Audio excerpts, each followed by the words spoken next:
This is Pet Life Radio. Let's talk pets.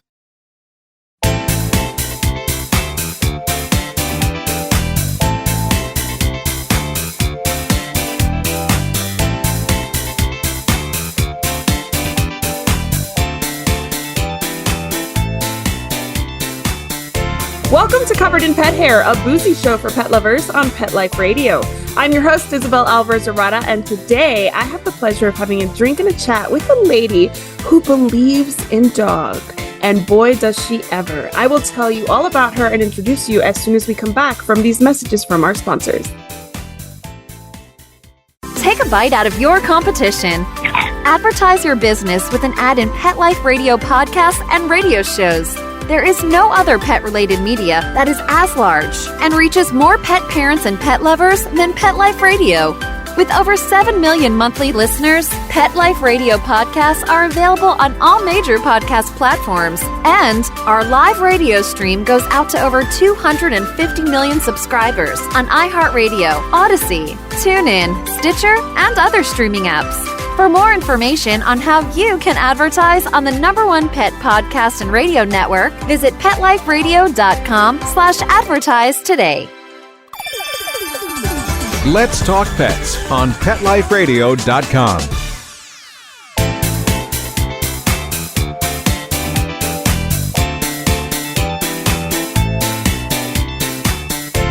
Welcome back to Covered in Pet Hair. I'm your host, Isabel and today I have the pleasure of having a drink and a chat with a pet parent, an entrepreneur. She's an animal rescue advocate and volunteer. She's a cocktail connoisseur and a coffee lover. She's an introvert, Baltimorean. Is that something that you are allowed to say for Baltimore people, or is that like frowned upon? Baltimorean would be the nicer way. Yeah, is it derogatory? Yeah. Baltimorean is a derogatory way of describing Baltimore natives. I have always heard that because one of my best friends' husbands is a Baltimorean and he refers to himself as such. So I was trying to make sure that that was not derogatory, but I failed, obviously. She is wife to Tim, dog mom to a pit mix named Penny, who she found in an alley in Baltimore, and to Nino, also a pitty, who she adopted from a shelter and is a little scaredy, fearful little buddy that she just recently talked about in a podcast that she did. Speaking of, she is the founder of the Believe in Dog podcast and co-host of the Alternative Dog Moms podcast. She's creator of the Dog Health Journal. Her name is Erin Scott. Welcome, Erin. It's so good to have you on the show. Hello. Thank you so much for having me. It's my pleasure. And I did not mean anything by calling you a Baltimorean. Baltimore people are some of my favorite people. I went to the University of Maryland in College Park. I spent a lot of time in Baltimore, Fells Point, you name it. I had such a good time. Halloweens that I may barely remember. I love Baltimore. So I'm so excited to have you here on the show. So before I go any further and get into your history and your life story and how you ended up with so many podcasts and so many pet related projects, I want to introduce our drinking game today. So anybody participating in our drinking game, anytime you hear this word, The secret word is brindle. make sure you take a drink of whatever you're enjoying, but please be sure you're over 21 to partake, never drink and drive, and always drink responsibly. So what are you having tonight, Erin? So this is a cocktail. I don't know if my husband invented it, but he certainly turned me on to it. So it's 2 ounces of Screwball peanut butter whiskey plus 2 ounces of Mr. Black coffee liqueur. And then you whip some heavy cream and pour on top with a dash of cinnamon.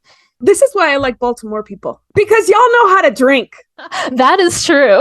And y'all know how to cook, because Baltimore has some of the best food in the world. So I am so excited. Does he have a name for this drink? We just call it the coffee drink. The coffee drink. I love it. A coffee drink is always a good idea. Well, I'm actually having a white sangria that I made with some pomegranates, some Cointreau, some leftover Gewürztraminer that I had that was a little bit too sweet to drink on its own. So I decided to make a sangria out of it. So cheers. Thank you again for being on the show. Here's to you and to Tim for making an awesome cocktail. All right. So the first thing I want to talk about is your love of dog. You aptly named your podcast, your first podcast, Believe in Dog podcast, the Believe in Dog podcast. You believe so strongly in the connection between humans and dogs that the first game we're going to play tonight is the dog bond. And it's actually based on a study that was highlighted on the website aspenideas.org, The Mysterious Mind of a Dog. So we're going to talk about just connections that humans and dogs share. Are you ready to play? Of course. All right, let's do this. Okay. So, dogs increase our empathy. True or false? True. Absolutely. And it's actually studied by a professor named Alexandra Horowitz. She's a dog cognition scientist and professor at Columbia University. Second one is bonding with dogs is akin to bonding with a newborn. True or false? True. It is true. All of that releases oxytocin from everybody involved. And this study actually said, this session that they have highlighted here says that dogs actually kind of hijacked that connection between humans and newborns. And they kind of look at us and they gaze in our eyes kind of like newborns do, so that we can release oxytocin and want to pet them more. It works. It does work. All right, this is kind of funny, but I promise you this is science. Human excrement played a major role in the domestication of dogs. I'll say true, but I don't know why. It is true. According to Brian Hare, professor of evolutionary anthropology out of Duke University, human feces is like an energy bar for a wolf. It's cooked, digested, it doesn't run away, and it has more protein than chicken. Did not know that. So all of the moms that have dogs and kids and have been potty training, and the dog wants to get to the poop before you're able to throw it out, the dog knows it's chock full of nutrients. It's evolutionary. It's evolutionary, guys. All right, dogs dream like we do. True or false? True. It is true, but guess what? We haven't been able to study dogs' dreams like we do in humans, so we have no idea what they dream about. What do you think they dream about? Oh, I always think Nino is dreaming about chasing squirrels or having his ball and having 18 balls in his mouth at the same time. I love that. So I have a 15-year-old dog, Titan, who definitely doesn't remember his dreams if he's dreaming at all. And I think that he probably just dreams about the kids dropping food all day and him picking it up, because that's what's keeping him young at heart, is my kid's messiness. All right, next one. Sleep is just as important for dogs as it is for people. True or false? Oh, absolutely true. It is true. According to the same expert, Brian Hare, the activation that happens at night for dogs helps them consolidate memories and learn new things. So everybody needs to get their sleep, not just our toddlers, not just us, but also our dogs, which a lot of people are like, oh, they don't have sleep cycles, they don't need to sleep, but they do. All right, this one's really interesting. So the guilty look, the guilty look we see on social media of dogs that have gotten into something they weren't supposed to get into, is an expression of true guilt. True or false? False. It is false. Tell me why. Well, I've heard that they don't really understand guilt, that it's just they're getting yelled at, so they're looking like they're getting yelled at. That's exactly right. So the same professor, Alexandra Horowitz, she says that they know we're upset and reacting to our emotional reaction, state. Right? Yeah. Yes. So that's why they are looking all sad, not because they're recognizing that they violated any kind of rule, because they're really not capable of really understanding our rules. Right. All right, perfect. Great job. Awesome job. 100 over 100. Okay, so you refer to yourself often as a reluctant pet parent, a reluctant dog owner. Yes. So your husband was the one who wanted a dog. You talk about the story of him always wanting a female brindle pit bull, which is so cute, because he had met one earlier in life and he just said, that's going to be my dog one day. Yeah. So what about dog ownership made you reluctant? Well, I had some funny experiences with dogs in my life. My parents never really let us have any pets. And the impression that I got was pets are kind of a pain, or, they're annoying. It's a lot of work, and so that was what I thought. And then I had this friend growing up, and every time I went over her house, she would be like, don't get the dog excited because he'll piddle. And I never had dogs. I didn't know what piddle meant. And it meant pee on my foot, which I learned submissive urination, right? Yeah. It was a little Cocker Spaniel that would get so excited. And so then I'm like, oh, this is gross. Now my socks are all wet, And then when I was a teenager, I dated this guy, and they lived kind of near these woods. They had all this wooded property. And every time I would go there, the dog would just come barreling out of the woods, always covered in mud. And, I'm a teenager. I got like some cute little outfit on, and the dog would just like jump on me, like knock me down. I'm covered in mud. And I was like, oh, so if they're not peeing on you, they're like getting you muddy. That was like my impression of dogs. So I didn't know about this whole thing. And what do your parents say now, who never let you have a dog growing up, now that you're like obsessed with dogs? Yeah. Yeah. I think they're surprised. I don't know. I think they always seem to be surprised by me. I love that. Well, that's not a bad thing. You keep them on their toes. All right. So you founded the Believe in Dog podcast after a significant life experience. Several. You mentioned that you are a breast cancer survivor. Yes. And how did that play into your wanting to tell the stories that you tell on your podcast? Well, Penny, who is snoring next to me right now, she was a really big part of me getting through breast cancer treatment. Everybody meant well, but there's something about that look that people get in their eye. And I hated that look. I didn't want to be looked at differently. I just wanted to go to work. I just wanted to do my thing. Like, I know I had this thing to deal with, but for some reason it was very hard for me to like take that in. And yet when I was with her, I could just be me and we could just drive around. I could jam out to Jane's Addiction for the 475th time, and nobody cared if I'm listening again. And we could just have a good time. And I was just me and they were just she could just let me be me. And there wasn't any of that like emotional heaviness when, when I was with her. And, a lot of this was like bouncing around in my head for a long time. And I had some friends who were doing a podcast and I sat down with them one day and I was telling them about this. Like, wouldn't it be cool to sit down and like hear the stories of like how dogs have helped people through a hard time or what, dogs have inspired people to do? And they're like, why don't you just start your own podcast? And I had like never thought of this before, but part of having the breast cancer experience honestly just made me think just how short life is. And I remember the first time the doctor was telling me the diagnosis and I looked at her and I said, I don't have time for this. Like, I got stuff to do. And I remember my mom going, what do you have to do? And I think I knew like I was supposed to be doing something else. And so because of the impact that dogs have made in my life and just of people who I know personally, as well as people I follow, whether it's on social media or what have you, I was like, people have a lot of really interesting stories and maybe I can be part of telling those stories. So that's kind of how that all came about.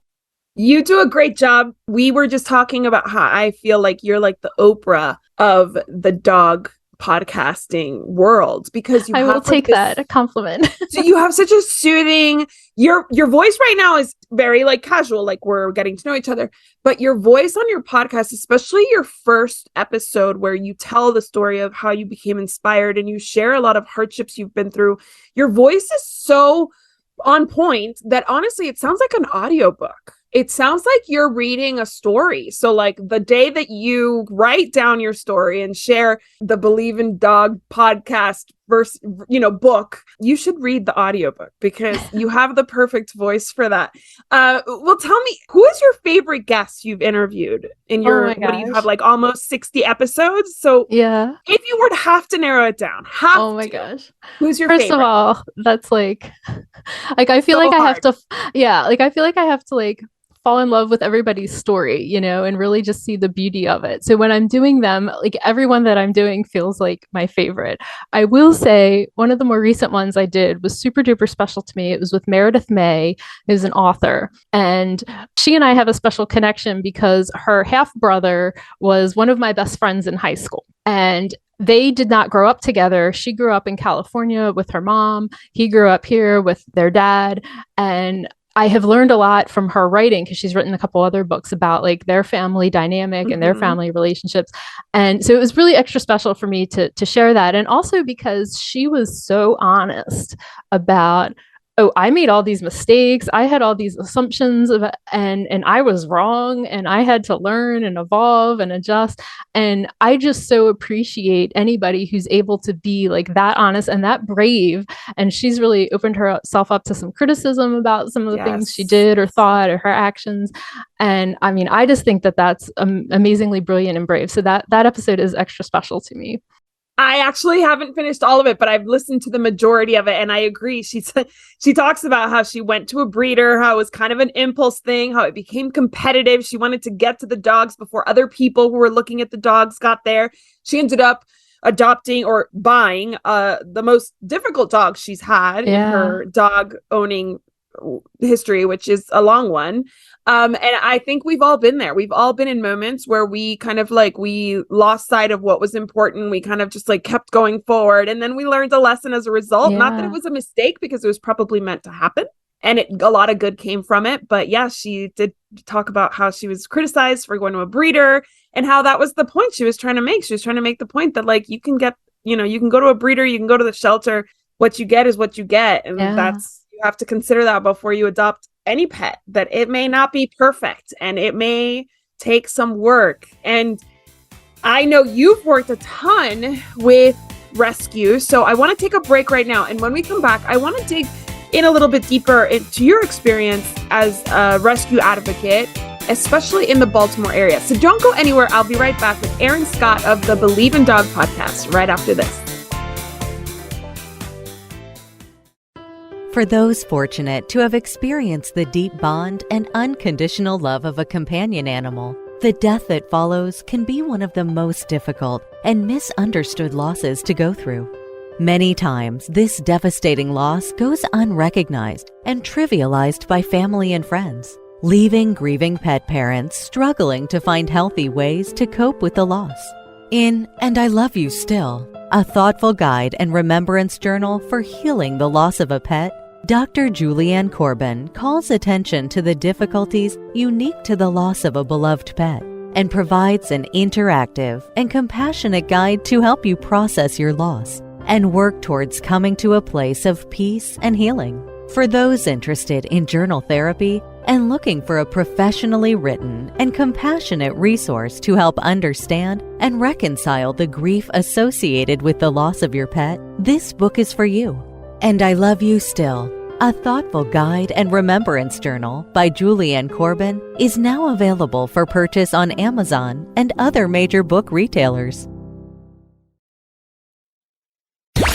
Let's talk pets Let's talk pets on Pet Life Radio. Pet Life Radio. PetLifeRadio.com.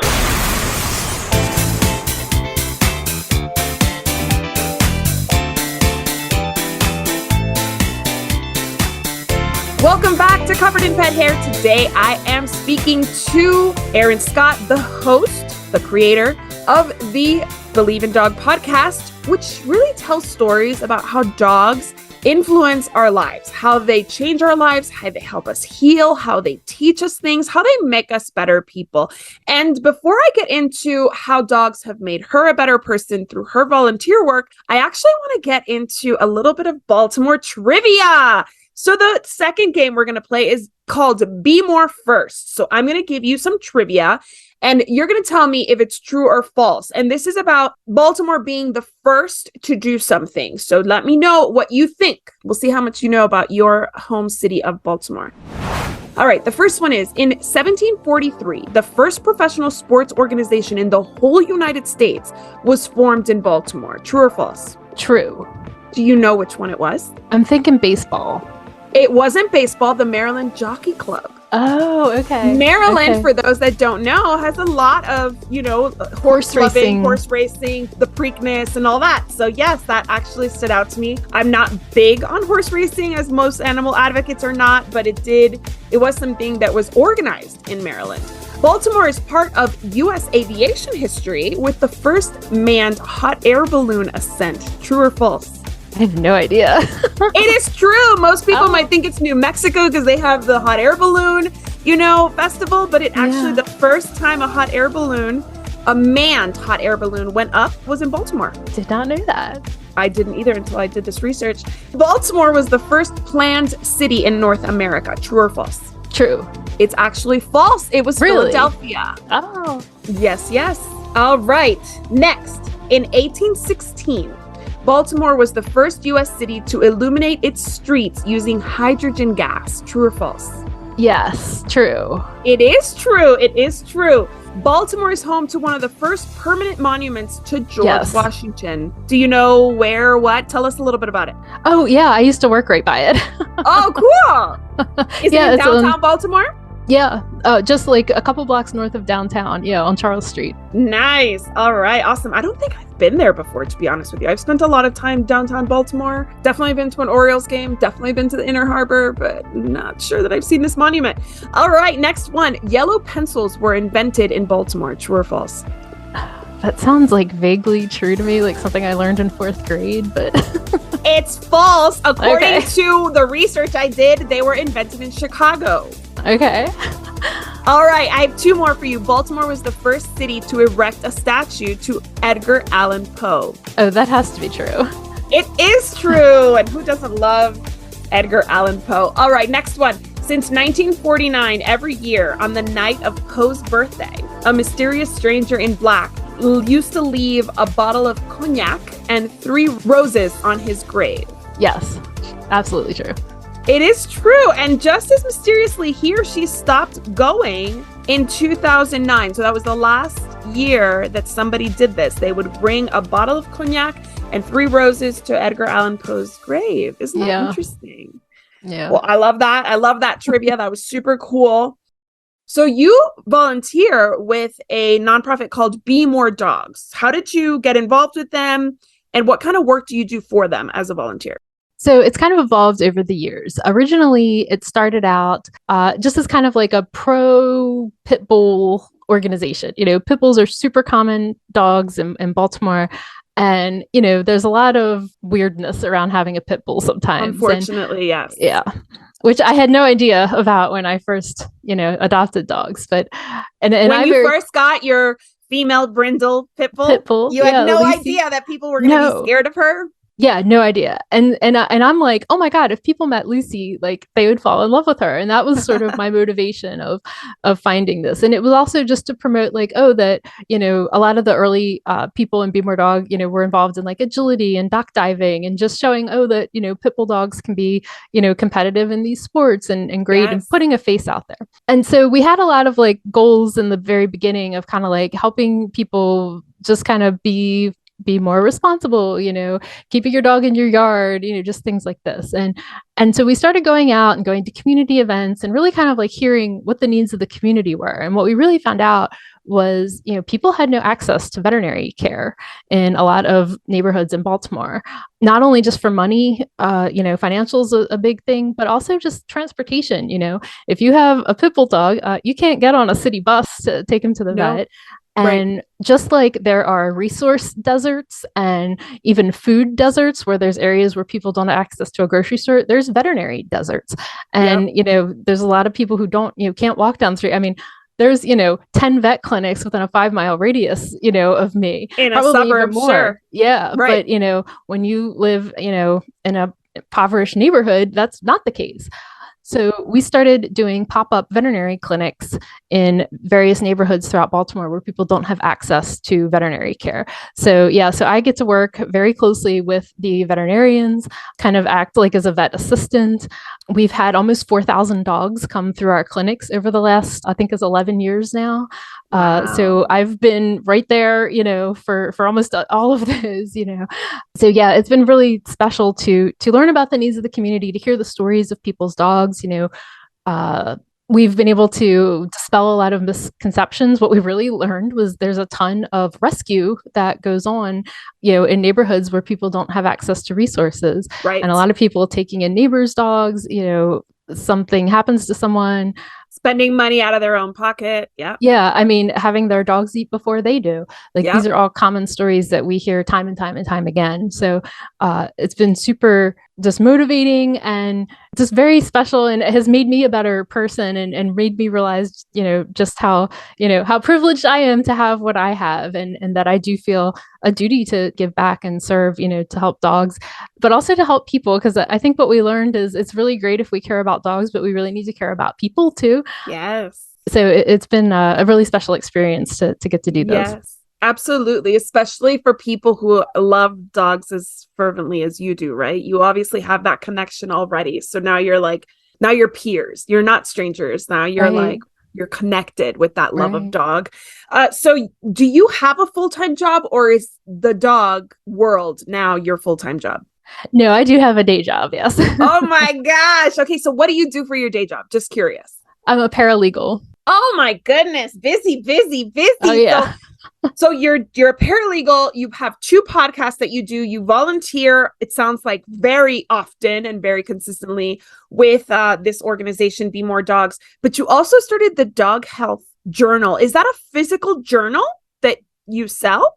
Or is it an online journal? So right now it's a digital download, but I'm working to get it available to print, which has taken 10 times longer than I ever could have imagined. But I really want it to be, I'm a woman of a certain age. I really like having a physical object that I can write in, like I'm very analog that way, or tactile that way, Well, like you're a paralegal, so you're comfortable with papers. Yes. Right. That is awesome. So tell me about how that came to be and what exactly this digital download entails. So it all started with Penny here. All of my dogs have had at some point or another just like really crazy, complicated health issues that are like not easy to diagnose. And it was actually kind of during the quarantine time that Penny started having a health crisis. And I was trying to keep track of all these different things that we were doing, like we would be doing like green tea foot soaks one day. And then, were you both doing the green tea foot soaks or just her? Just her. But it was like, it was a husband and wife effort to try to get this done because she didn't like her feet being touched because her feet had all these sores. And oh, poor baby. Yeah, it was a mess. And then in the middle of all this with her feet, she gets an ear infection. And so I'm trying to keep track of everything that I'm doing, and her medicines are changing. We're doing herbs. We work with a holistic vet. So, we're doing a lot of different things, and she's asking for a lot of information. And I was trying to find, like, there's got to be a way to keep track of all this stuff that I'm doing. And I couldn't find what I was looking for. And I started trying to just create something for myself, like in Canva, like, how am I going to keep track of all we're doing? And in the middle of all this, like, she gets this ear infection. We have very common ear medication that, you put right down in their ears. And fortunately, it was during quarantine, so I was home. And the next day, we start this medicine on like a Saturday, Sunday. So now it's Monday, and the mailman comes, and she slept right through it. And normally she gives him the business when he comes up. Yeah. And I'm like, that's really weird, because they bang the mailbox is right outside our front door. So it bangs, and she starts barking. And I'm like, that's like, she's never slept through the mailman. Like, that's strange. And then like I had to run out somewhere. I come home, she's asleep right by the front door, and she doesn't wake up when I came in. And I'm like, I dropped down like, oh my God, what's wrong? And, and then she kind of wakes up like, oh, you're home. And I start realizing like she didn't hear me. And I'm looking, and I look at all my notes in my journal, and I'm like, we just started an ear medicine. Like, could this be affecting her hearing? So I text our vet, and she calls me back like 2 minutes later, like, oh my God, stop the medicine. Because in like this small percentage of dogs, it's like 0.5%, they can develop, it's called an ototoxicity reaction that destroys their hearing. And can cause them to go deaf. So luckily we caught it very, very quickly. And she did eventually get some of her hearing back. She's not totally deaf, but it's definitely not like it used to be. So that's when I'm like, I need to get routine on top of this. From a routine ear infection medicine. Yeah. That everybody has probably used at some point. Yeah. And that is terrifying. And what's scary is that our dogs can't tell us. Like, right. I can't hear out of this ear, right? Like my kids could even say at this point, being like, something's wrong in my ear. It might take a minute to figure out what it is, but your dog can't tell you anything about, and you have to wait until there's a physical manifestation of the symptom. And thankfully you were home and you saw that, but you're right. How scary that like it could have completely taken her hearing. Yeah. So I felt really fortunate. So that's when I started realizing, like, could this journal help somebody else? Like, maybe there's somebody else out here who's like, I was thinking of like, maybe your dog has cancer, maybe your dog has allergies. You're doing like food trials, where you're trying all different foods to see how they react to things. And so I was like, I need to get this in some kind of format where it could help somebody. Yes. So I have, there's like daily pages that help you keep track of everything that you're doing each day. And then I have a vet visit page, which is like one of my favorite things, because you go to the vet, like, this is me. Going to the vet stresses me out. I'm always like afraid I'm going to forget something. Right. Yes. I've been driving halfway home and realized I forgot to get this refilled. I forgot to ask this question. They're telling me a bunch of stuff. And then it's like, all you get is a copy of the receipt with the charges. And then a year from now, you're like, wait, what did I take her to the vet for? Like, what was this for? And so I was like, I want a way to keep track of everything, make sure I ask all my questions. And so I have this great template to help you with going to the vet, remembering all your questions, remembering your refills, your follow-ups, taking your notes. Gosh, I need one of those for me and my kids. Right. And then there's also kind of like a chart to kind of help you keep track of your vet visits. So that way, you know, like what was really helpful for us with Penny, right, is what we found out was she had like 4 courses of antibiotics in 1 year, and it had really destroyed her gut health. But I didn't realize that until I put it all down on paper that she'd done all this. So I think it's important, you know, to keep track for these purposes too. So that's kind of like the different parts of the journal. And I have all these different versions I want to come out with, like this is really intense, but I want like one that's a little easier, you know, for if your dog's not having like a crisis, so you can just keep track. So I have like 18 different versions in my head. I would like to recommend a diagnosis journal because, for example, February of 2021, my dog Titan was diagnosed with degenerative myelopathy. That is what the veterinarian said he had. She still thinks he has that. I'm not convinced that he has that. I've done a ton of other things since to like check his genetic, mutations that would, make him a candidate for even having that. He doesn't have that genetic mutation. I've done a ton of research. I kind of like biohacked him a little bit, That's like amazing. when I found out, because there's nothing you can do for these conditions, right? Cancer, degenerative myelopathy. These things are going to take your dog at some point, unless your dog is really young and maybe resilient. Degenerative myelopathy, doesn't matter the age, it will take your dog. It's a degenerative nerve disease. They lose all control of their body. Whether they're 6 or 15 when they're diagnosed, it doesn't matter. They will go. And so I have no idea, and I have a lot of ideas of what I've done in the past year and a half to keep him here. He is still here. We celebrated his 15th birthday in July. We had a quinceañera for him, which was really fun. I love it. But seriously, when I look back, I'm like, I don't know all the things that I did. And I wish I did. I wish I had started a journal, like a diagnosis journal. Yeah, that's my chart. Yeah, that's my chart. Today my dog was diagnosed with this, and these are all the things I'm going to do for this diagnosis. And I'll send it to you, see if it helps you. Yeah, that would be amazing. I love that idea. I think getting organized, I'm a big organization person, all day long. I'm constantly watching organization videos. I love organization porn, as they call it, where somebody takes a super messy room and makes it. But I think we need to get organized with medical things as well, because like you said, we forget how often our pets are being medicated. Even our veterinarians have a hard time keeping up because they're not always super, I guess, focused on what was happened before. They're looking at the medical condition right now and what has to happen. But if you're well, they were just on antibiotics 6 weeks ago, what do we do next instead? Or is there something I should do simultaneously? It opens up these conversations that can make a huge difference. So I love that idea. I love it so much. So what do you think? Last question, is the biggest challenge that dog owners, dog guardians, dog parents face today? I think it is related to their health care. I host the Alternative Dog Moms podcast. I'm a raw feeder. I do a lot of holistic alternative measures. I think there's a lot of things that we can do. And I think that the veterinary industry has become very corporatized. And that's not always to the benefit of our dogs. It's to the benefit of corporations. I'm a little cynical with that stuff. Yeah, no, same. So yes, I think it takes a certain amount of being willing to go outside the box and look for some other answers. And, I'm always happy to provide any direction I can to anybody who's dealing with something like that. There's a lot of alternatives that are out there. There's a lot of people who are doing amazing work out there. They might not be the vet that's right down the street from your house, but there's a ton of people out there who are really working to keep dogs healthy. So yeah, that's what I would say. Yeah. And the average pet parent doesn't have the access like you and I do, being in the industry, to all these people, right?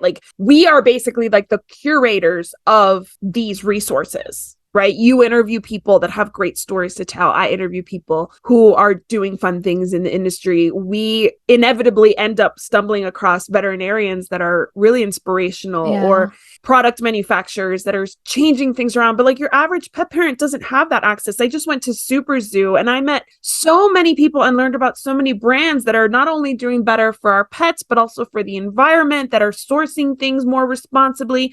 And the average pet parent just doesn't know about those. So it's important that people like you and I kind of become that connection. So tell us, in that vein, tell us how my audience can learn more about you and follow you and learn more of your recommendations. Yes, well, definitely listen to the Believe in Dog podcast and the Alternative Dog Moms. That's where we really geek out on health and wellness and everything we're doing with our dogs, and bring in some of the people who are doing some of the most cutting edge things in the veterinary health world. Like you said, the Believe in Dog is a little more heart centered, is always my hope, but with people who have really inspirational stories, whether it's starting a company, starting a nonprofit, leaving a corporate job to work with dogs full time, goals. Yes. And then I'm on Instagram at Believe in Dog Podcast with underscores between each word.